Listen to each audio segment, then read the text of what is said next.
Hello everyone. तो आज मैं आपके साथ शेयर करने वाली हूँ एक न्यू एनिमे सीरीज जिसका नाम है the sword emperor of eternity और ये बहुत ही ज्यादा अमेजिंग सीरीज होने वाली है। आई होप कि ये सीरीज पसंद आएगी। तो चलिए एपिसोड 1 की शुरुआत करते हैं। एपिसोड 1 की शुरुआत में ही हमें दिखाया जाता है हमारे मेन कैरेक्टर जियान युआन को, जो कि बहुत ही बुरी तरह से जख्मी हो गया होता है और वो बस अपने रास्ते पर चलते ही जा रहा था। तभी हम देखते हैं उसकी पूरी बॉडी से पूरी तरह से ब्लड निकल रहा होता है। उसे देखने के बाद ही लग रहा था कि जैसे उसका कल्टीवेशन लेवल पूरी तरह से गिर चुका होता है और वो जैसे अपनी सारी पावर्स को खो भी चुका होता है और वो बस ऐसे ही चलते जा रहा था। तभी अचानक से वो जमीन पर नीचे गिर जाता है और उसी के साथ उसकी बॉडी से खून भी निकलने लगता है, क्योंकि जगह जगह उसकी बॉडी पर कट लग चुके होते हैं। और तभी आसमान से बहुत ही तेज बारिश भी होने लगती है और वहीं पर हमें एक और पर्सन को भी दिखाया जाता है जिसके हाथों में एक स्वॉर्ड होती है और वो बहुत ही ज्यादा अपने डेविल ओरी के साथ आगे बढ़ रहा होता है और वो हमारे मेन कैरेक्टर जियान युआन के सामने आकर खड़ा हो जाता है और अपने स्वॉर्ड को उसकी ओर पॉइंट करता है और एक डेविल स्माइल के साथ बोलता है कि तुम्हारा यही हाल होना चाहिए, तुम इसी के लायक हो। और इसी के साथ वो कहता है कि तुम्हारी हालत मैंने की है जियांग युआन, मैंने तुम्हारी पूरी ब्लड लाइन को डिस्ट्रॉय कर दिया है, तुम मेरे आगे कुछ भी नहीं हो, तुम्हें घुटनों के बल लाने वाला मैं हूँ। और इसी के साथ हमारा मेन कैरेक्टर जियांग युआन भी कहता है कि तुम बहुत ही घटिया हो, तुमने चुपके से हम पर हमला किया है। इस सुनने के बाद वो विलन त्यांग सी अपने पैरों को जियांग युआन के चेस्ट पे रखता है और वहाँ पर उसे प्रेस करते हुए एक डेविल स्माइल के साथ बोलता है कि तुम मेरे आगे कुछ भी नहीं हो और मैं चाहता हूँ कि तुम एक डॉगी की तरह अपनी पूरी लाइफ को स्पेंड करो, एक कुत्ते की तरह मेरे आगे दुम हिलाते रहो और मैं चाहता हूँ कि तुम पूरे लोगों के सामने अपना कचरा होते हुए देखो और सबके सामने तुम्हें भी वही ह्यूमिलेशन और इंसल्टिंग फील हो। इन सब चीजों को फेस करने के लिए मैं तुम्हें जिंदा छोड़ रहा हूँ, मैं तुम्हें मारूंगा नहीं, मैं तो तुम्हें सबके सामने जलील होता हुआ देखूंगा। और ये बोलकर वो उसके चेस्ट पर और भी प्रेस करता है, जिसकी वजह से हमारे मेन कैरेक्टर जियान युआन की और भी हालत खराब होने लगती है और अचानक से जियान युआन की आईज भी बंद होने लगती है और कुछ ही टाइम के अंदर वो बेहोश हो जाता है। अब यहाँ से टाइम कट होता है, यानी कि यहाँ से सीन शिफ्ट करके हम कुछ टाइम के बाद का देखते हैं। अब हम देखते हैं एक लेडी को जो कि अपने हाथों में कुछ ट्रे लेकर आगे बढ़ रही होती है और वो देखने में ही एक सर्वेंट लग रही थी। एक्चुअली इसका नाम ल्युआन अर है और ये टैंग फैमिली की एक सर्वेंट है और वो बस आगे बढ़ रही होती है जैसे गुस्से में कुछ बड़बड़ा रही हो। गुस्से में आगे बढ़ती है और वो एक रूम के सामने आकर खड़ी हो जाती है। वो उसी कॉटेज के डोर पर किक करती है और उसी के साथ बोलती है, हर रोज तुम्हारे जैसे यूजलेस इंसान के लिए मुझे मेडिसिन लेकर आनी पड़ती है, ये कितना बकवास काम है, बिल्कुल डिस्गस्टिंग। मुझे तो समझ ही नहीं आता कि अंकल को तुम में क्या पसंद है जो वो तुम्हारी खातिरदारी कर रहे हैं। एक्चुअली तुम किसी काम की नहीं हो, तुम बिल्कुल यूजलेस हो।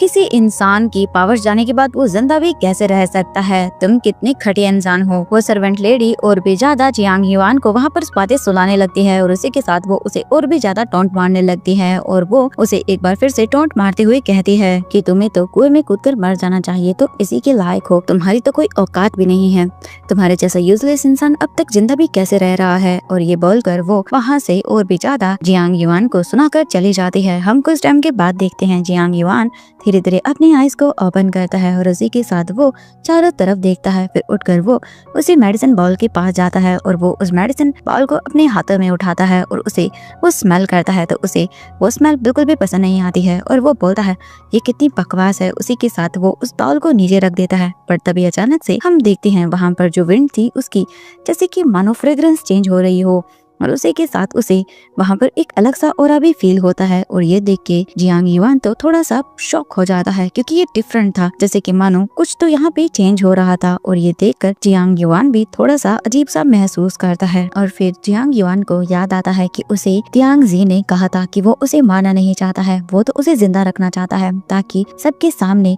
जियांग युआन को ह्यूमिलेट कर सके। और ये याद आते ही जियांग युआन को गुस्सा आता है। वो पंच करते हुए बोलता है, पूरा 1 साल हो गया है मैं यहाँ पर इस तरह से कैद हूँ। तभी चारों तरफ एक वॉइस गूंजने लगती है और ये देख के जियांग युआन तो चारों तरफ देखने लगता है। पर तभी एक और आवाज गूंजती है, मुझे चारों तरफ देखना बंद करो, मैं तुम्हारे अंदर ही हूँ। ये सुनने के बाद जियांग युआन देखने लगता है। पर तभी हम देखते हैं जियांग युआन के गले में जो डिवाइन लॉकेट था वो चमकने लगता है और उसमें से एक स्प्रिट बाहर आती है और वो स्प्रिट एक बॉडी के अंदर कन्वर्ट होने लगती है। हम देखते हैं कुछ ही टाइम के बाद वो सोल एक गर्ल की बॉडी में कन्वर्ट हो जाती है और हमें यहाँ पर इसका नाम बताया जाता है जिसका नाम है गॉडेस चियांग। और वो चियांग युआन को देखती है और उसके बाद वो उसे देखते हुए बोलती है, तुम्हारी हालत तो बहुत खराब है, तुम्हारा फेस पेल पड़ चुका है, तुम्हारी कल्टिवेशन लेवल पूरी तरह से नीचे गिर चुका है और उसी के साथ साथ तुम्हारी बॉडी भी बहुत ही ज्यादा इंजर्ड हो चुकी है, तुम तो बहुत ही कमजोर हो गए हो। ये सुनने के बाद चियांग युआन बोलता है कि आप कौन हैं और मेरे डिवाइन लॉकेट में क्या कर रही हैं। ये सुनने के बाद वो गॉडेस बोलती हैं कि मेरा नाम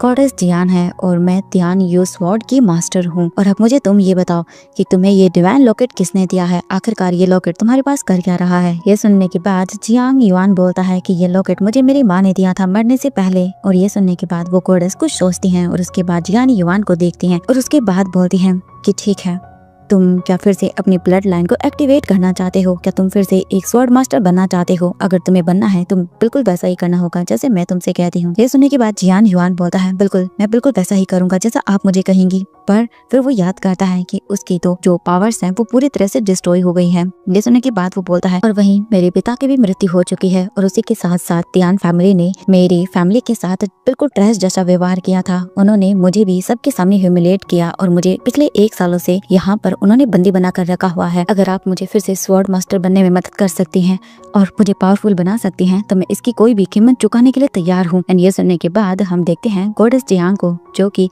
चियांग युआन को देखते हैं और उसके बाद वो उसे देखते हुए बोलती हैं, मैं तुम्हें फिर से स्वॉर्ड मास्टर बनाने में मदद कर सकती हूँ, बट तुम्हें भी उसके लिए एक कीमत चुकानी होगी। तुम्हें मेरे लिए बॉडी की सोल्स को इकट्ठा करना होगा। अगर तुम्हें ये मंजूर है तो मैं तुम्हें फिर से एक बार स्वॉर्ड मास्टर बनने में मदद कर सकती हूँ, तुम्हें मैं पावरफुल बना सकती हूँ। अगर तुम्हें मेरी ये शर्त मंजूर है तो मैं तुम्हें एज ए स्टूडेंट एक्सेप्ट करती हूँ। ये सुनने के बाद जियांग युआन तो तुरंत ही अपने घुटनों के बल बैठ जाता है और वो गॉडेस की सारी बातों को मान लेता है। ये देखने के बाद गॉडेस बोलती है, तो फिर सही है, आज से तुम मेरे स्टूडेंट होंगे और जो मैं तुम्हें बोलूंगी तुम बिल्कुल वैसा ही करोगे। इसके बाद जियांग युआन भी बोलता है, बिल्कुल मैं ऐसा ही करूंगा। कुछ ही टाइम के अंदर का हम सीन देखते हैं।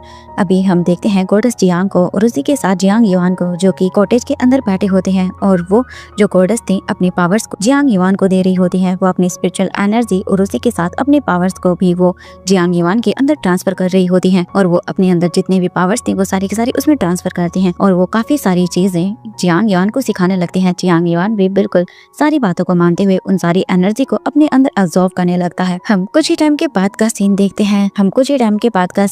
जियांग युआन के अंदर काफी सारी एनर्जी आने लगती है और वहाँ पर काफी सारी स्पिरिचुअल एनर्जी भी इकट्ठा हो जाती है। हम देखते हैं आसमान से कुछ स्पिरिचुअल एनर्जी वहीं पर आ रही होती है और वहीं पर हमें दिखाया जाता है एक ओल्ड मैन को जिसका नाम तियान जू होता है और वो हेड होता है तांग फैमिली का, जो कि इस एनर्जी को देख रहा होता है और वो ये एनर्जी को देखने के बाद बोलता है, तो फिर तुम कल्टीवेशन को एक बार फिर से प्रैक्टिस कर रहे हो। यहाँ से सीन कट करके हमें जियांग युआन का दिखाया जाता है, जो कि वहीं पर बैठा होता है और अपने अंदर उसी स्पिरिचुअल एनर्जी को अब्सॉर्ब कर रहा होता है और वहाँ पर चारों तरफ स्पिरिचुअल एनर्जी पूरी तरह से फैल जाती है और जियांग युआन फाइनली अपने अंदर उस सारी एनर्जी को अब्सॉर्ब कर लेता है और उसके बाद वो बोलता है, मास्टर मैंने कर लिया है। बट जब वो अपनी आईज ओपन करके चारों तरफ देखता है तो वहाँ पर उसकी मास्टर नहीं थी।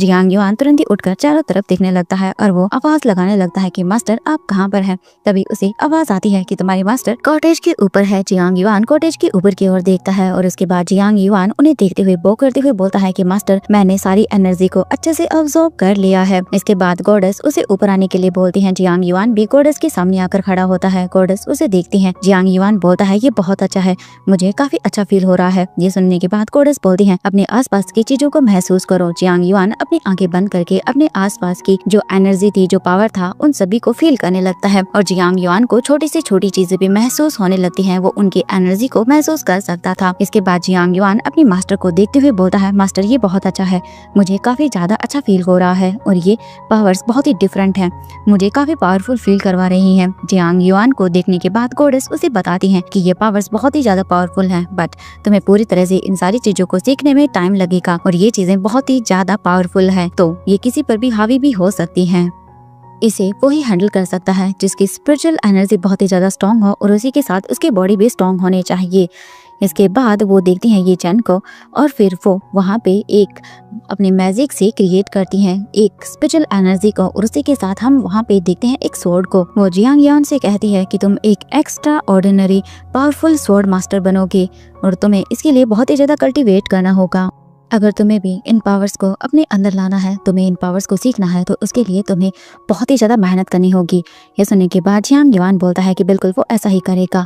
अगर वो प्रोटेक्ट कर सकता है अपने तियानशान को, तो वो जितनी हो सके उतनी और भी ज़्यादा कल्टीवेट करेगा। इसके बाद गॉडेस जियांग यू को बताती है कि उसे 5 एलिमेंट्स को लेकर आना होगा। जब वो 5 एलिमेंट्स को लेकर आ जाएगा, उसके बाद वो आगे की प्रोसेस बताएंगी कि कैसे उन एलिमेंट्स का यूज करके जो जियांग युआन है वो अपनी बॉडी को और भी ज्यादा पावरफुल बना सकता है, और उन एलिमेंट्स का यूज करके वो और भी ज्यादा कैसे कल्टीवेट कर सकता है। जियांग युआन बोलता है कि बिल्कुल वो कल इन एलिमेंट्स को ले आएगा। बट तभी वहाँ पर किसी के कदमों की आहट होती है, और ये देखने के बाद तुरंत ही गॉडेस जियांग एक बार फिर से स्पिरिट में कन्वर्ट होती है और वो उसी तियानशु लॉकेट में फिर से गायब हो जाती हैं। हम देखते हैं कुछ ही टाइम के बाद वहाँ पर एक लेडी आती है जो कि सर्वेंट थी। वो आकर जियांग युआन से कहती है कि उसे सेकंड यंग लेडी ने बुलाया है, तुम्हें मेरे साथ चलना होगा। ये सुनने के बाद ही जियांग युआन भी बोलता है कि वो साथ चलेगा। इसके बाद वो सर्वेंट लेडी वहाँ से जियांग युआन को लेके चले जाते हैं। कुछ ही टाइम के बाद जियांग युआन यंग लेडी के कॉटेज के पास आता है। वो सर्वेंट बोलती है कि तुम अंदर जाओ, वो तुमसे कुछ बात करना चाहती है। इसके बाद जियांग युआन जैसे ही कॉटेज के अंदर जाता है, वो सर्वेंट लेडी बाहर से दरवाजा बंद कर देती है। जियांग युआन चारों तरफ देखता है और उसके बाद बोलता है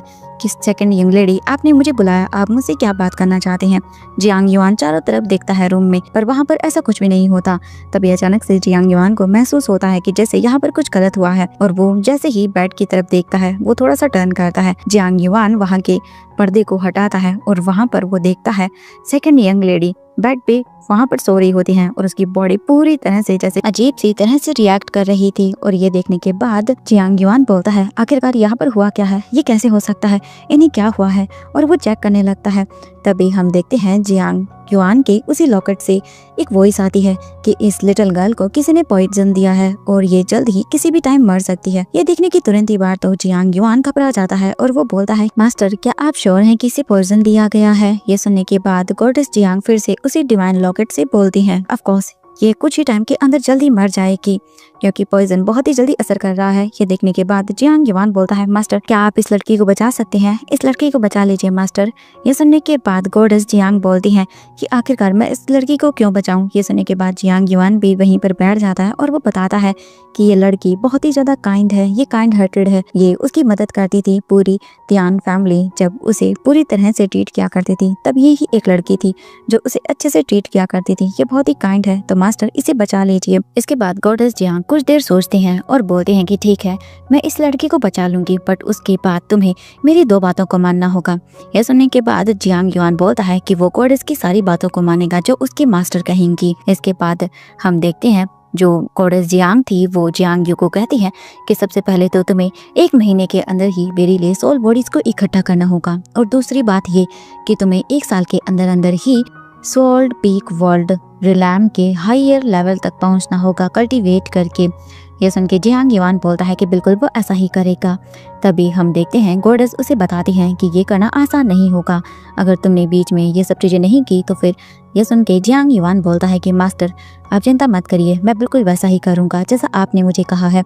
मैं अच्छे से कल्टीवेट करके 1 साल के अंदर अंदर ही हायर कल्टीवेशन लेवल तक पहुँच जाऊँगा। आप चिंता मत करिए, इसके लिए चाहे मुझे मेरी जान भी क्यों ना देनी पड़ जाए। इसके बाद गॉडेस उस लिटिल गर्ल को देखते हैं। उसके बाद वो उसी गर्ल के पास वापस आती हैं और वो अपनी पावर्स का यूज़ करके उस लिटिल गर्ल की बॉडी से जितना भी पॉइजन था उसे बाहर निकालती हैं, और फिर वो देखती हैं और बोलती हैं कि ओह ये तो अब ठीक है और अब ये जागने वाली है, तो मुझे जाना चाहिए। वो तुरंत ही फिर से स्पिरिट के अंदर चेंज होकर डिवाइन लॉकेट के अंदर फिर से चली जाती है। जियांग युआन देखता है और वो लड़की धीरे धीरे करके मूव कर रही थी। थोड़ा सा जियांग युआन डर जाता है, बट गॉडेस कहती हैं कि आगे का इसे तुम्हें खुद ही ट्रीट करना होगा, जो थोड़ा बहुत जहर इसके अंदर बचा है वो तुम खुद ही निकालोगे। जियांग युआन बोलता है व्हाट, वो कैसे निकाल सकता है? बट गॉडेस तो वहां से जा चुकी थी। एंड वो लिटिल गर्ल भी धीरे धीरे करके अपने आईज को ओपन करती हैं, और यहाँ पर हमें पता चलता है कि यही वो सेकंड यंग लेडी हैं तियांग फैमिली की, जिसका नाम तियांग सीसी है। तियांग सीसी अपनी धीरे धीरे आईज को ओपन करती हैं और वो अपने सामने जियांग युआन को देखकर शॉक रह जाती हैं। इससे पहले कि प्रिंसेस सीसी कुछ चिल्ला पाती, जियांग युआन तुरंत ही उनके ऊपर आकर उनके माउथ को कवर कर देता है और उन्हें बोलता है कि मुझे गलत मत समझिएगा, मैं बस आपकी मदद करने के लिए आया था। इसके बाद जो प्रिंसेस थी वो अपने आप को शांत करती है, और फिर प्रिंसेस सीसी जियांग युआन को देखती हैं और उसे अपने माउथ से हाथ हटाने को बोलती हैं। जियांग युआन भी तुरंत ही अपने हाथों को प्रिंसेस सीसी के माउथ से हाथों को हटा लेता है, एंड देन फिर वो उससे दूर हो जाता है। सीसी अपने आप को देखती है और फिर वो जियांग युआन को देखती है। जियांग युआन उन्हें बताता है कि बस वो उनकी मदद करने के लिए यहाँ पर आया था, क्योंकि प्रिंसेस सीसी को एक पॉइजन दिया गया था और आप चाहें तो अपनी बॉडी पर निशानों को भी देख सकती हैं। इसके बाद प्रिंसेस सीसी अपने आप को देखती हैं तो उसकी बॉडी पर काफी सारे निशान थे। ये देखने के बाद वो बोलती हैं कि आखिरकार मुझे जहर कोई क्यों देगा।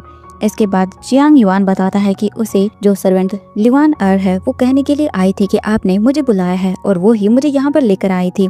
हो सकता है यहाँ पर आने से पहले आपको किसी ने पॉइजन दिया हो और आप बेहोश हो गई हो। ये सुनने के बाद वो बताती हैं कि नहीं, ऐसा नहीं हो सकता है, वो बिल्कुल ठीक थी। और ये सुनने के बाद वो बोलता है तो हो सकता है ऐसा हो कि आपको उसी सर्वेंट लिवान अर ने ही पॉइजन दिया हो और उसके बाद वो इन सारी चीज़ों का इल्ज़ाम मुझ पर डालना चाहती थी ताकि वो मुझे झूठा साबित कर सके। फिर हम देखते हैं जो प्रिंसेस सीसी थी उनको कफिंग होने लगती है और वो अपने माउथ पे हाथ रख लेती है। जियांग युआन उनके पास आता है और बोलता है अभी भी पॉइजन आपके अंदर है तो मैं उसे निकालने में मदद कर सकता हूँ आपकी, तो क्या आप मेरी मदद लेना पसंद करेंगी। ये सुनने के बाद प्रिंसेस सीसी बोलती हैं कि जी आप मेरी मदद करिए। इसके कुछ ही टाइम के बाद देखते हैं जो प्रिंसेस थी वो बैठ जाते हैं सीसी और उसके बाद जियांग युआन प्रिंसेस सीसी की बैग को देखता है जहाँ पर काफी सारे निशान थे। अब जियांग युआन को समझ नहीं आता कि वो कैसे अपनी पावर्स का यूज करके इस जहर को इसकी बॉडी से बाहर निकाले। तभी फिर से ही जियांग युआन के उसी डिवाइन लॉकेट से एक आवाज आती है जो कि गॉडेस की थी। वो बोलती है कि इसे सबसे ज्यादा विषैला जहर दिया गया है जो कि बहुत ही ज्यादा पावरफुल है, तो तुम्हें उसे उसकी बॉडी से बाहर निकालने के लिए अपनी ही डिवाइन पावर का यूज करना होगा। तुम अपनी सोल पावर का यूज करो, अपनी पावर्स को बस तुम इसी गर्ल के बॉडी के अंदर ट्रांसफर कर दो। उसके बाद तुरंत ही इसकी बॉडी से वो जहर निकल जाएगा। तुरंत ही जियांग युआन अपनी पावर्स को जो प्रिंसेस सीसी थी उसकी बॉडी में ट्रांसफर करने लगता है और कुछ ही टाइम के बाद धीरे धीरे करके जो जियांग युआन की पावर्स थी वो सीसी की बॉडी में जैसे ही जाती हैं, कुछ ही टाइम के बाद उसकी बॉडी पूरी तरह से पॉइजन से रिलीफ हो जाती है। और ऐसा होने के साथ ही जो प्रिंसेस जियांग थी वो बेहोश हो जाती है और वो सीधा जियांग युआन की गोद में ही गिर जाती है। जियांग युआन देखता है उसे और बोलता है क्या ये ठीक है। और फिर से जियांग युआन के उसी डिवाइन लॉकेट से एक आवाज आती है ये बिल्कुल ठीक है, बट कोई अंदर आ रहा है, क्योंकि वहाँ पर किसी के कदमों की आवाज आ रही थी। तुरंत ही जियांग युआन डोर की ओर देखता है और डोर को कोई अपने पैरों से किक करके ओपन करता है और वहाँ पर 3 लोग अंदर आते हैं, जिसमें से एक तो वही सर्वेंट लिवान अर थी और उसी के साथ वो 2 डिसिपल्स खड़े हुए थे जो कि त्यान सेक्ट के ही थे। वो दोनों डिसिपल भी अपनी तलवार को पॉइंट करते हैं। वो सर्वेंट लिवान अर कहती है कि इन्होंने हमारी प्रिंसेस को पॉइजन दिया है, देखो ये किसी मासूम को मार रहा है, इस जानवर को मार डालो, इसने हमारी प्रिंसेस यंग लेडी को मारने की कोशिश की है, तो इसे जान से मार डालो अपनी तलवारों का यूज करके। और इसी के बाद वो दोनों डिसिपल्स जियांग युआन पर अपने स्वॉर्ड से अटैक करते हैं, बट जियांग युआन अपनी पावर से एक ही झटके में उन तीनों को उसी कॉटेज से बाहर फेंक देता है और वो तीनों की तीनों फ्लोर पर आकर नीचे गिर जाते हैं। इसके बाद जियांग युआन कॉटेज से बाहर आता है, उस प्रिंसेस सीसी को वहीं पर सुलाकर जियांग युआन बाहर आता है और बोलता है कि तुम तीनों तो बहुत ही ज्यादा पावरफुल हो, तो अब तुम यहाँ फ्लोर पर क्या कर रहे हो। ये सुनने के बाद वो तीनों के तीनों एक दूसरे को देखते हैं और बोलते हैं कि हम तीनों मिलकर इसे मार डालेंगे, ये तो बिल्कुल भी पावरफुल नहीं है, ये हमारा क्या ही बिगाड़ लेगा। और ये बोलकर वो तीनों जियांग युआन पर अटैक करने के लिए आगे बढ़ते हैं। वो अपनी स्पेशल पावर्स का यूज करते हैं और उसी के साथ वो एनिमल फॉर्म में कन्वर्ट होते हैं और उसके बाद वो जियांग युआन पर अटैक करते हैं, बट जियांग युआन अपने ही एक बार से तलवार के उन सभी को वहां से पूरी तरह से डिस्ट्रॉय कर देता है और वो सभी लोग नीचे फ्लोर पर आकर गिर जाते हैं। जियांग युआन उन सबको देखता है और उन सभी की पावर्स पूरी तरह से डिस्ट्रॉय हो जाती है। ये देखने के बाद वो डिसिपल्स बोलते हैं ऐसा कैसे हो सकता है, इसके पास पावर्स कहाँ से आ सकते हैं। जियांग युआन बोलता है कि मेरे पास पावर्स कहाँ से आई, फिलहाल ये बात की चीज नहीं है, मुझे पहले ये बताओ कि तुम लोगों ने ये सब क्यों किया और तुम्हें किसी ने कहा था ये सब करने के लिए। तभी हम उसी सर्वेंट लिवान अर को देखते हैं जो कि जियांग युआन को कहती है कि तुम बहुत ही ज्यादा घमंडी हो, तुम्हें इतना घमंड नहीं करना चाहिए था, तुम्हारी वजह से तुम्हारा पूरा का पूरा परिवार नष्ट हो चुका है और तुम यहाँ पर ये सब कर रहे हो। जियांग युआन बोलता है कि तुम अपनी बकवास बंद करो और मुझे बताओ कि आखिरकार सेकंड लेडी को पॉइजन किसने दिया। वो बोलती है ये तुमने ही किया है, तुम ही हो जो उसे मारना चाहते हो। जियांग युआन बोलता है कि बिल्कुल भी नहीं, ये सब तुमने ही किया है, बताओ मुझे आखिरकार तुम्हारे ये सब करने के पीछे क्या मकसद था। ये सुनने के बाद वो सर्वेंट लिवान अर बोलती है कि मैंने ये नहीं किया है, इसके पीछे तो कोई और है। इससे पहले कि वो सर्वेंट लिवान अर जियांग युआन को ये बता पाती कि आखिरकार ये सब किसने किया है, उन्हीं डिसिपल्स में से एक डिसिपल अपने हाथों में पॉइजन निडल निकालता है और वो तुरंत ही उसी सर्वेंट के नेक पे उस चीज को थ्रो कर देता है और वो सर्वेंट वहीं पे मर जाती है। उसके मरने के तुरंत ही बाद वो सर्वेंट देखता है और बोलता है तुमने इसे मार डाला। जियांग युआन बोलता है कि मैंने ऐसा कुछ भी नहीं किया है। ठीक है, तुम मुझे मत बताओ। इससे पहले कि जियांग युआन अपनी पावर्स का यूज कर पाता उस डिसिपल पर, तभी अचानक से कोई और जियांग युआन पर अपनी तलवार से वार करता है और जियांग युआन थोड़ा पीछे हट जाता है। और यहाँ पर इसी के साथ एंट्री होती है तांग होंग युआन की और उसी के साथ तांग जीरोआन की, जो कि यहाँ की फर्स्ट यंग लेडी है और यहाँ की फर्स्ट प्रिंसेस भी है। जैसे ही वहाँ पर उनके मास्टर तांग होंग युआन की एंट्री होती है, वो डिसिपल्स उन्हें देखकर नाटक करना शुरू कर देते हैं। उनमें से एक डिसिपल जाता है और वो ल्यू और की बॉडी के पास जाकर खड़ा हो जाता है और उसके बाद बोलता है कि मास्टर, इसने हमारी सेकंड प्रिंसेस को पॉइजन दिया है और उसी के साथ इन्होंने हमारी ल्यूआन और सर्वेंट को भी मार डाला है और ये एक बीस्ट है, इसे जिंदा रहने का कोई हक नहीं है। मास्टर, मुझे आदेश दीजिए, मैं इस बीस्ट को मार डालूंगा। ये एक बहुत ही खतरनाक बीस्ट है जिसने 2 इनोसेंट सोल को मार डाला है, मुझे आदेश दीजिए। ये सुनने के बाद तांग होंग युआन देखता है जियांग युआन को और उसके बाद वो बहुत ही गुस्से में आ जाता है और गुस्से में आने के बाद बोलता है, क्या तुमने ये किया है? फिर इसके बाद वो डिसिपल खड़ा होता है और बोलता है, मास्टर, ये इसने किया है, मुझे आदेश दीजिए, मैं इसे मार डालूंगा। इसने 2 इनोसेंट सोल को मार डाला है, हमें इसे बदला लेना होगा, तो मैं इसे मार डालना चाहता हूँ। ये बोलकर वो डिसिपल अपने मास्टर को मैनिपुलेट करने लगता है और इसी के साथ हम देखते हैं तांग होंग युआन अपने उन्हें दोनों डिसिपल्स की बात को मान लेता है और इसी के साथ वो अपने पावर्स का यूज करके जियांग युआन पर अटैक करता है। बट जियांग युआन अपने आप को डिफेंड करता है और उसके बाद होंग युआन बोलता है कि तुम एकदम बीस्ट हो, तुमने लोगों को मार डाला है, तुम जिन्ना डिजर्व नहीं करते हो। ये सुनने के बाद जियांग युआन बोलता है कि मैंने कुछ भी नहीं किया है, मैंने उन दोनों को नहीं मारा है। ये सुनने के बाद होंग युआन बोलता है कि तुम्हें क्या लगता है मैं तुम्हारे जैसे बीस्ट की बातों पर यकीन करूंगा? मुझे तुम्हारी बातों पर बिल्कुल भी यकीन नहीं है। और ये बोलकर होंग युआन एक बार फिर से जियांग युआन पर अटैक कर देता है और वो उसके साथ फाइटिंग करने लगता है। जियांग युआन भी अपनी पावर्स का यूज करता है और उनके पावर्स को डॉज कर लेता है, बट फिर भी वो जियांग युआन के ऊपर अटैक करता रहता है। और वहीं जियांग युआन अपने पावर्स का यूज करके बस उनके पावर्स को रोकता रहता है, वो उन पे अटैक नहीं करता है। हम कुछ टाइम के बाद का सीन देखते हैं। होंग युआन बोलता है कि तुम एकदम बीस्ट हो, तुमने मेरी बेटी को मारने की कोशिश की है, तो मैं तुम्हें नहीं छोड़ूंगा। ये सुनने के बाद जियांग युआन बोलता है कि मैंने आपकी बेटी को नहीं मारा है, मैंने उसे पॉइजन नहीं दिया था, मैंने तो उसे बचाने की कोशिश की थी। बट वो बोलते हैं मुझे तुम्हारी बातों पर बिल्कुल भी यकीन नहीं है। और वहीं वो दोनों डिसिपल उन दोनों को ऐसे लड़ता हुआ देखकर बहुत ही ज्यादा हैप्पी हो जाते हैं क्योंकि उन्हीं का प्लान जैसे सक्सेसफुल हो रहा था।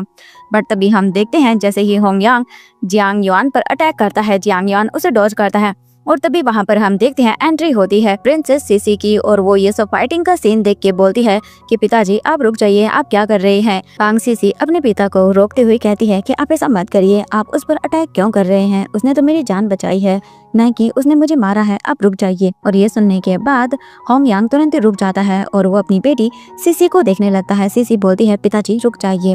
और ये सुनने के बाद फिर जो होंग युआन था वो अपनी उन्हीं दोनों डिसिपल्स को देखता है। वो डिसिपल्स ये देख के तो डर जाते हैं कि अब जैसे कि मानो उनका राज सामने आने वाला था। प्रिंसेस सीसी अपने आप को संभालने की कोशिश करती है, बट अभी अभी उसकी बॉडी से जहर को बाहर निकाला गया था, इसलिए वो पूरी तरह से ठीक नहीं थी। इससे पहले कि वो नीचे गिर पाती, टैंग सियाओ आकर उसे बचा लेती है और बोलती है सीसी क्या तुम ठीक हो? ये देखने के बाद सीसी बोलती है कि शीजे मैं बिल्कुल ठीक हूँ, आप उस पर अटैक मत करिए, जियांग युआन ने मेरी जान बचाई है। अगर मैं आज आप लोगों के सामने हूँ तो वो बस उसी की वजह से हूँ, अगर ये नहीं होता तो अब तक मैं मर चुकी होती, आप उस पर अटैक मत करिए। ये सुनने के बाद होंग युआन अपने दोनों उन डिसिपल्स को देखता है। वो डिसिपल्स जल्दी से जल्दी अपने घुटनों के ऊपर बैठ जाते हैं और बोलते हैं मास्टर हमें माफ कर दीजिए, हमने ये नहीं किया है, पक्का इसे नहीं इन्हें मारा होगा, आप हम पे यकीन करिए। ये सुनने के बाद प्रिंसेस सीसी बोलती हैं कि नहीं, इसने ऐसा कुछ भी नहीं किया है, उन्हीं दोनों डिसिपल्स ने मुझे वो चिकन सूप दिया था जिसके अंदर पॉइजन था और उसी के बाद मेरी ये हालत हो गई थी। बट होंग युआन को बहुत ही गुस्सा आता है, वो बोलता है तुम दोनों ने मेरी बेटी को मारने की कोशिश की और झूठा इल्जाम भी लगाया। वो दोनों डिसिपल्स बहुत ही डर जाते हैं। उनमें से एक डिसिपल बोलता है मास्टर ये हमने नहीं किया है, हम कैसे अगेंस्ट जा सकते हैं सेकंड प्रिंसेस के, हमें माफ कर दीजिएगा, हमें जो कहा गया था हमने वो ही किया। और इसके बाद उनमें से एक डिसिपल सच्चाई बताने वाला था, पर इससे पहले कि वो एक डिसिपल सच्चाई को बता पाता कि आखिरकार इसके पीछे कौन है, बट तभी वो दूसरा डिसिपल उसी दूसरे डिसिपल्स के नेक में एक बार फिर से नीडल को थ्रो करता है और वो दूसरा डिसिपल वहीं पर भी मर जाता है। इसके बाद जो एक डिसिपल बचा हुआ था वो खड़ा होता है। ग्राउंड से ऊपर उठने के बाद वो डिसिपल अपने हाथ में एक शार्प नाइफ को लेता है और वो होंग युआन को देखते हुए बोलता है आपको कभी पता नहीं चलेगा कि आखिरकार इसके पीछे कौन है। और ये बोलकर वो डिसिपल भी अपने आप को उसी नाइफ से मार डालता है और उसके तुरंत ही मरने के बाद वो सभी लोग शॉक हो जाते हैं। इसके बाद वांग सीसी बोलती है कि अभी के लिए मैं फिलहाल ठीक हूँ। हम देखते हैं टैंग जियान को, जो कि बोलती है कि वो सीसी को जिंगयुन मेंशन ले जाना चाहती है। इसके बाद वो सब अग्री कर जाते हैं। तभी हम देखते हैं जियांग युआन को, वो भी कहता है कि वो भी जाना चाहता है जिंगयुन मेंशन, क्योंकि वहाँ पर वो सोचता है काफी सारे एलिमेंट्स है जो उसे इकट्ठा करने हैं, तो उसे वहीं पर पता चल सकता है कि आखिरकार वो एलिमेंट्स कहाँ हैं और वो उन एलिमेंट्स को ढूंढ भी सकता है। हम देखते हैं होंग युआन को, जो कि देखता है और कुछ भी नहीं बोलता। तभी हम देखते हैं टैंग जियान को, जो कि उसे देखते हुए बोलती है कि तुम्हें पता है कि मैं तुम्हें साथ में नहीं लेके जाने वाली हूँ, तो तुम बेकार में ही अपने वक्त को जाया कर रहे हो, ये बोलकर। बट हम देखते हैं वांग सीसी अपनी बहन को देखती है और उसके बाद वो बोलती है कि शिजे, इसे साथ में चलने दीजिए, वैसे भी इसने मेरी जान बचाई है, अगर ये चलना चाहता है तो इसमें क्या प्रॉब्लम है। तभी हम होंग युआन को देखते हैं, जो कि उन्हें देखते हुए बोलता है कि तुम्हें जिसे लेके जाना है तुम लेके जा सकती हो, मुझे फर्क नहीं पड़ता है, मैं इसमें कुछ भी नहीं बोलूंगा। और ये बोलकर होंग युआन वहां से चला जाता है। उसके जाने के बाद सीसी अपनी बहन को देखती है और अपनी बहन से रिक्वेस्ट करती है कि वो जियांग युआन को अपने साथ लेकर चले, बट वो मानने को जैसे तैयारी नहीं थी। बट कुछ दिन मनाने के बाद वो मान जाती है। फिर वो देखती है जियांग युआन को और कहती है कि मैं तुम्हें वहां पर लेके जाने के लिए तैयार हूँ, बट तुम्हें वहां पर जाने से पहले 3 शर्तों को मानना होगा। अगर तुमने उन 3 शर्तों को नहीं माना तो फिर भूल जाओ कि तुम वहां पे जा सकते हो। ये सुनने के बाद वो दोनों ही अपने सिर को हाँ में हिला देते हैं और जियांग युआन भी मान जाता है वहां जाने के लिए, क्योंकि वो भी वहां के एलिमेंट्स को इकट्ठा करना चाहता था ताकि वो अपनी कल्टीवेशन को और भी इम्प्रूव कर सके। इसीलिए वो उन सारे नियमों को मानने के लिए तैयार हो जाता है और वो बहुत ही ज्यादा हैप्पी भी हो जाता है, क्योंकि उसे जाने के बाद अपने एलिमेंट्स को प्राप्त करना होगा और उसी के साथ वो और भी ज्यादा पावरफुल बन जाएगा। के बाद टैंग जियान उसे बताती है कि वहां जाने के बाद उसे कोई भी नियम कायदे कानूनों को तोड़ना नहीं है, उसे वहां महल के सारे कानूनों को मानना होगा और किसी को परेशान नहीं करना होगा। और जब भी वो अकेली होगी उसे आकर परेशान करने का कोई मतलब नहीं है, अगर उसने ऐसा किया तो फिर देख लेना वो उसे छोड़ेगी नहीं। इसके बाद वो बोलती है कि तीसरा, तुम्हें वहां पर जाने के बाद किसी को भी ये नहीं बताना है कि तुम हमारे साथ हो। ये सुनने के बाद जियांग युआन उन सारी बातों को मान लेता है और इसके बाद का सीन देखते हैं हम। अभी जियांग युआन अकेला होता है, वो बाथटब में बैठा होता है और वो सोच रहा होता है आखिरकार उन डिसिपल्स ने एक दूसरे को मार डाला और न ही एक दूसरे के खिलाफ कोई शिकायत की, जैसे कि मानो वो बहुत बड़ी गहरे राज को छुपा रहे हों। आखिरकार ऐसा क्या हो सकता है जो वो छुपाने की कोशिश कर रहे थे। और जो मेड थी सर्वेंट, उसने भी उस राज को छुपाने की कोशिश की और उसी के साथ उन दोनों ने ही उसे मार डाला। आखिरकार इसके पीछे क्या हो सकता है। जियांग युआन बात लेकर ये सब सोच ही रहा था, तभी अचानक से हम देखते हैं उन्हीं गॉडेस जियांग वहाँ पर आ जाती है और बोलती है, हाँ वो लड़की तो बहुत ही सुंदर थी और तुम उसके साथ हो। ये सुनने के बाद जियांग युआन बोलता है, मास्टर आप यहाँ पर, मैं बात ले रहा था, आप अचानक से। तभी वो बोलती हैं कि ओ मैंने ध्यान ही नहीं दिया कि तुम यहाँ पे बात ले रहे हो, और वैसे भी क्या फर्क पड़ता है, और अगर मैंने तुम्हें देख भी लिया तो। ये सुनने के बाद जियांग युआन तो बहुत ही ज्यादा अपनी बॉडी को कवर करने लगता है, क्योंकि उसके सामने उसकी मास्टर थी और वो ऐसे बाथटब में बैठा हुआ था। बट जियांग युआन कुछ टाइम के बाद अपने इस बोल सकते हैं शर्मीले अंदाज को छोड़ देता है और वो अपने मास्टर को देखते हुए बोलता है कि मास्टर आप चिंता मत करिए, मैं सब कुछ हैंडल कर लूंगा। इसके बाद गॉडेस जियांग बोलते हैं कि वो बहुत ही कोल्ड है, तुम आगे चलकर हस्बैंड और वाइफ कैसे बनोगे।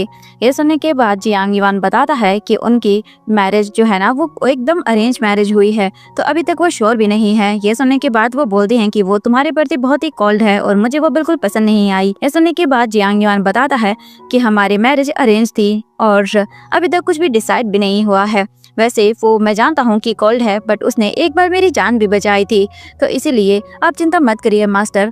मेरे लिए बहुत ही ज्यादा जो चीज इम्पोर्टेंट है वो है पावरफुल बनना, तो मैं ऐसे किसी भी चीज में नहीं पड़ूंगा, आप चिंता मत करिए, मुझे किसी से भी ऐसी गर्ल से प्यार नहीं होने वाला है। ये सुन के मास्टर भी बोलती हैं कि ठीक है, मैं तुम्हारी बातों पर यकीन कर लेती हूँ, बट तुम्हें अपनी कल्टीवेशन को प्रैक्टिस करना होगा, भूलना मत, तुम्हें कल्टीवेशन को प्रैक्टिस करके हाई लेवल तक जाना है। जियांग युआन बोलता है कि मास्टर आप चिंता मत करिए, मैं अपनी कल्टीवेशन लेवल को बहुत ही हाई कर लूंगा और उसके बाद मैं अपने आप को प्रोटेक्ट भी कर पाऊंगा, आप चिंता मत करिए। कल मैं वहीं पर जाने वाला हूँ और मैं एलिमेंट्स को इकट्ठा करना भी शुरू कर दूंगा। इसके बाद वो बोलती हैं बिल्कुल सही, कल्टीवेशन की प्रैक्टिस करते रहो और एक बार जब तुम कल्टीवेट कर लोगे अच्छे से, उसके बाद देखना तुम हायर लेवल तक पहुंच जाओगे और फिर कोई भी तुमसे बिल्कुल भी अपने आप को बचा ही नहीं पाएगा। ऐसा सुनने के बाद जियांग युआन भी अपने सिर को हाँ में हिलाता है और फिर से गॉडेस जियांग उसी लॉकेट के अंदर फिर से चले जाते हैं और वो अपने डोम में जा चुकी थी। इसके बाद जियांग युआन भी अपने आप को देखता है और फिर वो अच्छे से बात लेता है। बात लेने के बाद वो भी अपनी आइज को बंद करके सोचता है कि उसे जल्द से जल्द कल्टीवेट करके अपने आप को और भी ज्यादा पावरफुल बना लूंगा और उसके बाद कोई भी मेरे आगे बिल्कुल भी नहीं टिक पाएगा। और यही सोचकर जियांग युआन बहुत ही ज्यादा हैप्पी हो जाता है। तो आज का ये एपिसोड यहीं पर एंड होता है। मैं जल्दी मिलूंगी आप लोगों के साथ फिर से नए एपिसोड के साथ। तो बाय बाय एवरीवन।